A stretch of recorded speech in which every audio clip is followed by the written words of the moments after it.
Hello everyone, welcome to गणित Gurukul and this is Yogesh Garg. तो आपके सामने एक क्वेश्चन है।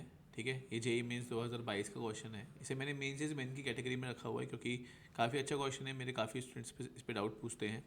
ठीक है, इसमें कुछ सीखने को भी मिलेगा, तो बिल्कुल ध्यान से इस वीडियो को देखिएगा। ठीक है, तो यहाँ पर क्या है कि हमारे पास तीन वर्टिसेस हैं, एक ट्राइंगल है और तीन वर्टिसेस हैं। तो एक पॉइंट है ए कॉमा 3। ठीक है, मैं पहले सी पॉइंट ड्रॉ कर रहा हूँ, ए कॉमा बी, राइट, ऐसा कुछ। और कहीं पे बी पॉइंट है, कहीं भी हो सकता है वो। It is B comma 5, B point, right. और ये जो भी ट्राइंगल है इसका सरकम सेंटर जो है वो 1,1 है, पी 1,1।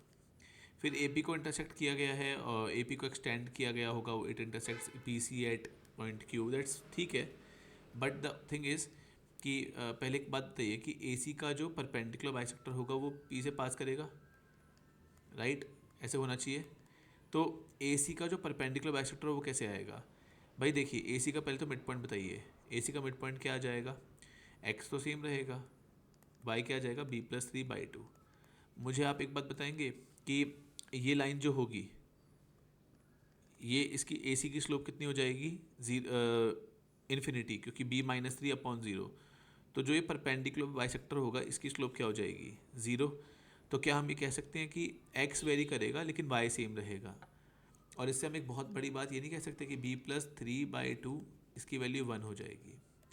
और अगर ऐसा है तो b की वैल्यू कितनी आ जाएगी? -1। इसका फ़ायदा क्या हो गया हमें? इसका फ़ायदा ये हो गया कि जो b पॉइंट है वो हमारे पास -1,5 आ गया।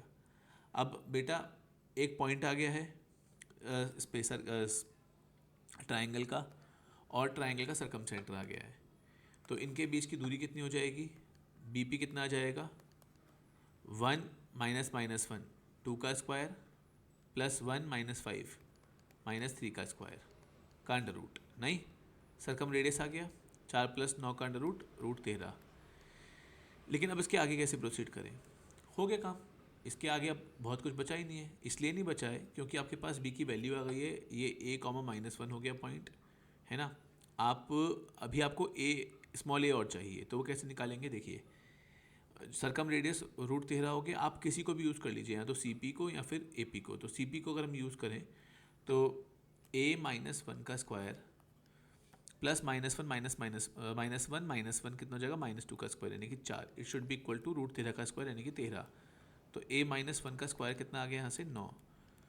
अब बेटा देखिए, अगर b-1 आया है ना तो a नेगेटिव होना चाहिए, क्योंकि a इंटू भी पॉजिटिव दिया हुआ है, तो a नेगेटिव होना चाहिए। यानी a-1 को हम यहाँ पे -3 लेके चलेंगे, +3 लेंगे तो a पॉजिटिव आ जाएगा। a is equal to -2। Question ख़त्म। क्यों ख़त्म? क्योंकि आप देखिए कि आप अगर इसको ज्वाइन करते हैं अभी, ये अपना क्या बोलते हैं, ए और पी को, और एक्सटेंड कर देते हैं। ठीक है, हमें बी सी के साथ इंटरसेक्शन चाहिए। तो अब तो आप ना, पता है, कोऑर्डिनेट ज्योमेट्री लगानी है आपको। ए पॉइंट आ गया -2,3, ए पी की लाइन की इक्वेशन निकल जाएगी। ठीक है, ईजिली निकल जाएगी, और बी सी की इक्वेशन आप निकाल लोगे and you can solve it to find the answer. So this question was not difficult as such, but लेकिन जो इसमें थॉट था, डायग्राम था, उसके पॉइंट ऑफ व्यू से मैंने इसको डिस्कस किया। देखिए, मैंने फाइनल आंसर डिस्कस भी नहीं किया। मैं चाहूँगा कि इसके आगे ए को -2 और बी को -1 निकालने के बाद जो भी आंसर आए आप ही मुझे कमेंट में बताएं। ठीक है, तो आई बिलीव आपको क्लियर हो गया होगा बिल्कुल।